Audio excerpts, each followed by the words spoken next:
welcome to this three-part interview series where we'll be looking at bioanalysis for biosimilars. Today I'm joined by Stacey Gottschall, who is the group lead at QPS's Translational Medicine Department. So welcome, Stacey. Thank you. So my first question for you, Stacey, is I was wondering if you could give us a little bit of an overview of some of those major biologics that have recently gone off patent or are expected to lose that exclusivity in the next couple of years. So the loss of patents of the biosimilars is really driving the boom right now. Some of the major biosimilars that have recently lost patents over the past few years includes Humira, Rituxan, Herceptin, Avastin, and Remicade, and more recently Stelara. And these represent well over $60 billion in peak annual global sales. And many of these biosimilars have already been approved. Looking through 2033, we're looking at the next wave of biosimilars that will lose patent, including Keytruda, Opdivo, Darzalex, which is expiring in 2026 through 2029, as well as Dupixent and Skyrizi. These represent a massive $55 billion. The impact of the biosimilar market is profound, and the accelerated development of these pipelines and more aggressive investment will help with manufacturing and analytics, and it'll drive the market to be more competitive, lower prices, and increase the availability for patients. So my next question is then, how do you predict that these changes are going to impact the biosimilars market? Among the biologics approaching this patent cliff are Keytruda and Opdivo, which are the biosimilars in development, and they're PD-1 inhibitors. Together, they're generating over $35 billion in global sales. They're not just first-line therapies, they're also across multiple cancers, and they are embedded in combination regimens as well. We should also highlight Darzalex as an anti-CD38 therapy, which is roughly $12 billion in sales. This composition of matter is expiring in 2026 with an additional decline in maturity in 2029. For biosimilar developers, the price across all these assets is clear in the market sharing. It'll increase competition. The complex monoclonal antibodies, where there's minor differences in the structure, it'll increase the safety, efficacy, and immunogenicity, giving the bioanalytical package, right, what turns a promising candidate into a regulatory success. And then I'm interested, so as of 2025 and 2026, how many biosimilars have been approved by the FDA and then the EMA? So for the FDA, there's approximately 82 biosimilars that have been approved through the 351(k) pathway. Okay. Some sources note up to 96, which includes some of the older biosimilars approved prior to the current pathway. In 2025 alone, the FDA approved a record 18 biosimilars. For EMA, the numbers are even higher. EMA has approved upwards to 165 biosimilars, with a record year in 2025 of 41 biosimilars. Some of the highest annual total to date, and some of the major ones include Humira, which the FDA has approved 10 biosimilars for. Stelara, which multiple biosimilars have been approved through the US and EU, and has given additional opportunities, options for psoriasis, Crohn's disease, and ulcerative colitis. Perjeta was notable in 2025, which was the first biosimilar to HER2. Prolia, which is a large wave of approvals. So there was 8 for the FDA and even more for EMA for osteoporosis and other cancer bone diseases. The oncology standouts include Avastin, Herceptin, and Rituxan. The surge in approvals is especially complex for the monoclonal antibodies and newer reference products. This is going to increase competition, improve access, and it'll decrease pricing and allow easier access for patients. Can you tell us a little bit more about how the landscapes differ for biosimilars between the FDA and the EMA? And what guidance documents have maybe shaped those frameworks? So the FDA and EMA both use a stepwise approach and a totality of evidence. So they're looking for the analytical characteristics. They're looking for to improve biosimilar to highly similar compounds.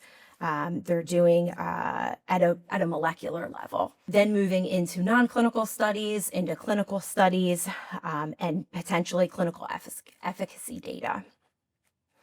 Both EMA got there first, so they're more experienced looking at a data-driven system. The first biosimilar for EMA was approved back in 2006 for the FDA. Their pathway started in 2009 and 2010, with the first biosimilar approved in 2015. In April of 2015, the FDA released its fundamental guidance to lay the stepwise approach and set clear expectations for what data sponsors needed to provide for biosimilars. Then in October of 2025, the FDA issued a major draft guidance to provide more clarity around the biosimilar and what data was needed and what the acceptance criteria for those were. They also talked about the need not to run the large efficacy studies similar to a large phase 3 clinical trial. Instead of running those trials, they're looking more at strong analytical data. They're looking at the in vitro pharmacology and the comparative PK studies between the biosimilar and the reference product. On the EMA side, back in March of 2013, the Biosimilar Medicine Products Working Party drafted the revision, and this was later adopted in 2014.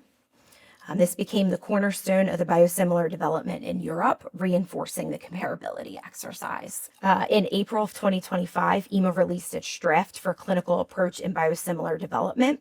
It suggested that under the right conditions, biosimilars could potentially be approved with a reduced or even a waived comparative efficacy study with some high quality pharmacodynamic data, as well as the analytical comparability, in vitro data, and solid PK data.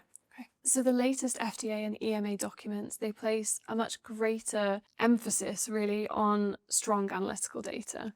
And that's via those comparative analytical assessments, so the CAA assessments, over the comparative phase 3 efficacy studies.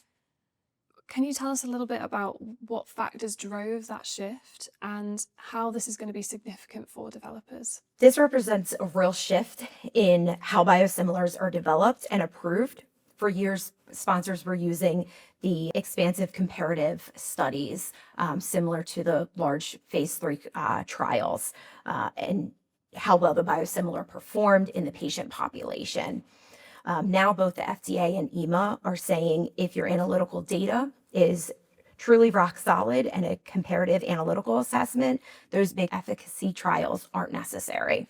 The major improvement is the advance in technology to characterize the complex proteins, looking at structure, purity, formulation, impurities, and biological activity, which increase sensitivity and specificity.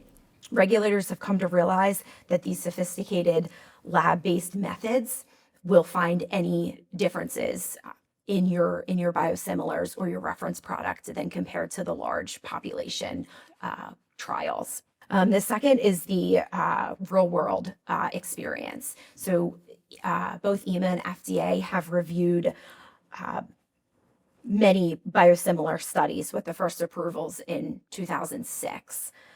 So both agencies have reviewed these programs, and the vast majority of the cases, the comparative efficacy studies are not changing the final outcome of whether the drug is approved. The practical and policy goals is another area to focus on.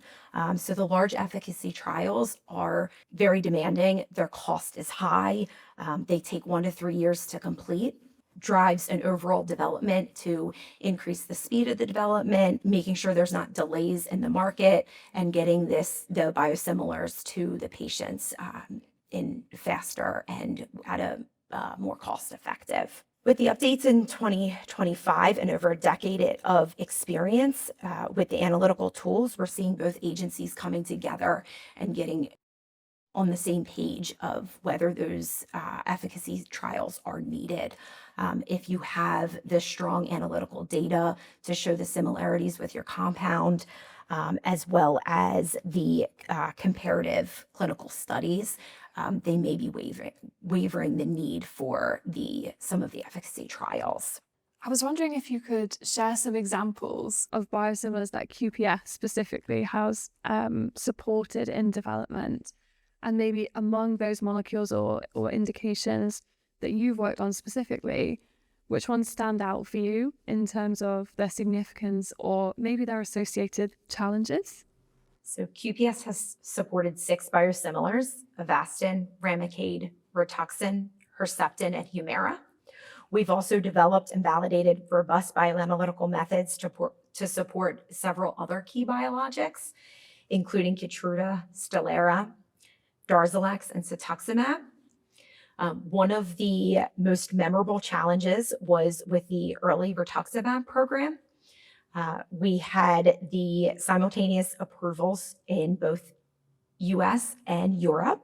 So we had to demonstrate analytical similarity between the EU approved reference product and the US approved reference product, which meant that we were comparing the 3 versions of the molecule side by side. So the biosimilar, as well as the 2 innovators.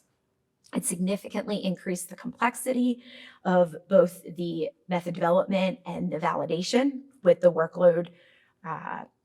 We had to build a careful, balanced study design to make sure that we were able to compare all three calibrator curves together, as well as all of the QCs on the same plate across different analysts, to ensure that they were still showing the similarity within the bioanalytical method.